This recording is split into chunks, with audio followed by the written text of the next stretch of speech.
You wake up and think, today's the day I quit. No more doom scrolling until 3 a.m. No more snacks that are basically flavored regret.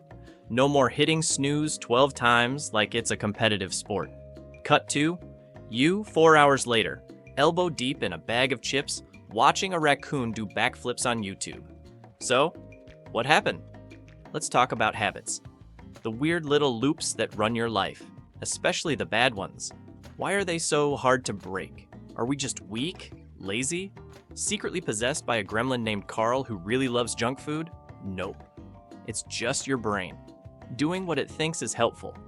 See, your brain loves routines. It's like a lazy intern. It wants to do the least amount of thinking possible. So once you do something a few times, like stress eating cookies during Zoom calls, your brain goes, oh, we do this now? Cool. I'll automate it. Boom. Now it's a habit.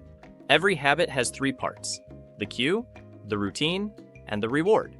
Cue, you're stressed. Routine, you open Instagram. Reward, a dopamine hit from a dog wearing sunglasses. Your brain loves dopamine. It's basically the ooh shiny chemical.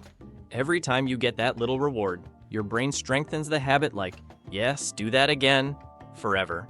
And bad habits? They're like vending machines for dopamine. Easy, fast, and no judgment. Meanwhile, good habits are more like slow cookers. They take effort and time. You don't get a reward for going to the gym once. Just sore legs and the existential question, why do my lungs burn? Worse yet, your brain doesn't actually care if a habit is good or bad.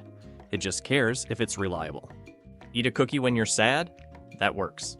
Boom. Neural pathway paved. Try meditating when you're sad? No cookie, no dopamine. Just a bunch of intrusive thoughts yelling about middle school. So how do you fix this?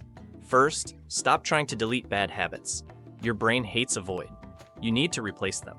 Instead of doom scrolling, try opening a book. Yes, the ancient paper rectangle. Or replace junk snack with a slightly less junky snack. Baby steps. Like baby wearing a helmet steps. Next, make good habits easier. Put your yoga mat in the middle of the floor like it's judging you. Set screen limits. Tell your friend Chad to confiscate your phone if you reach for it at dinner.